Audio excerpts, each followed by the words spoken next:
নমস্কাৰ আপুনি চাই আছে ইনটেক্টিভ এছজি আৰু ইনটেক্টিভ এছজিৰ জৰিয়তে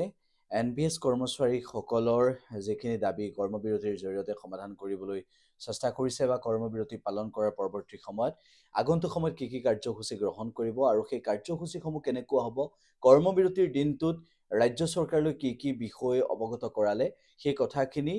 পলমকৈ হ'লেও আমি আপোনালোকক জনাব বিচাৰিছোঁ সদৌ অসম চৰকাৰী এনপিএছ কৰ্মচাৰী সংস্থাৰ সভাপতি অচ্যুতানন্দ হাজৰিকা ডাঙৰীয়াই এই সন্দৰ্ভত কিছু মন্তব্য ৰাখিছিল সেই মন্তব্য আমালৈ প্ৰেৰণ কৰিছিল আৰু সেয়া আমি আপোনালোকৰ আগত শুনাব বিচাৰিছোঁ প্ৰকৃতপক্ষে এনপিএছৰ কৰ্মচাৰীসকলৰ বাবে বৰ্তমানৰ চৰকাৰী এনপিএছ কৰ্মচাৰী সংস্থাই কি ভাবিছে আমি সেই মন্তব্য আগবঢ়াইছোঁ অসমৰ কৰ্মচাৰী সমাজে শিক্ষক সমাজে শ্ৰমিক সমাজে ধুবুৰীৰ পৰা শদিয়ালৈ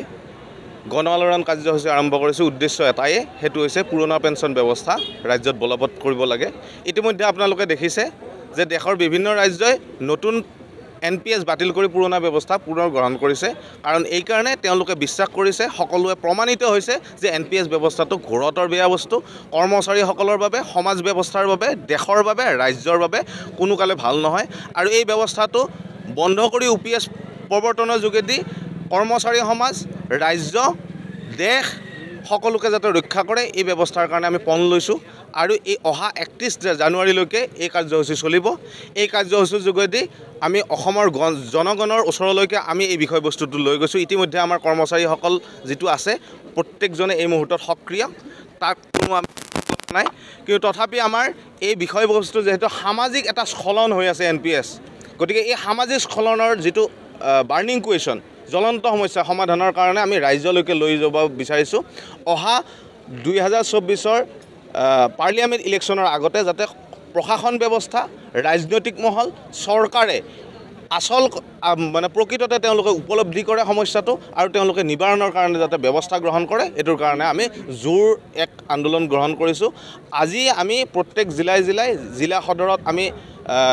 ধৰ্ণা কাৰ্যসূচীৰ লগতে প্ৰত্যেকটো কাৰ্যালয়তে কৰ্মচাৰী শিক্ষকসকলে কাৰ্যৰ পৰা বিৰত থাকিব কৰ্মবিৰতি কৰিব লগতে আমি জিলা উপায়ুক্তৰ সমূহৰ যোগেদি মাননীয় মুখ্যমন্ত্ৰীক আমি স্মাৰকপত্ৰ প্ৰদান কৰিম অহা কাইলৈৰ পৰা ৰাজ্যৰ প্ৰতিজন জনপ্ৰতিনিধি বিধায়ক আৰু সাংসদ তেওঁলোকক আমি দাবী পত্ৰ প্ৰেৰণ কৰিম যেহেতু ইমান ডাঙৰ সমস্যা এটাৰ ক্ষেত্ৰত এতিয়াও বিধায়কসকল আৰু সাংসদসকলৰ অধিকাংশই নিমাদ হৈ আছে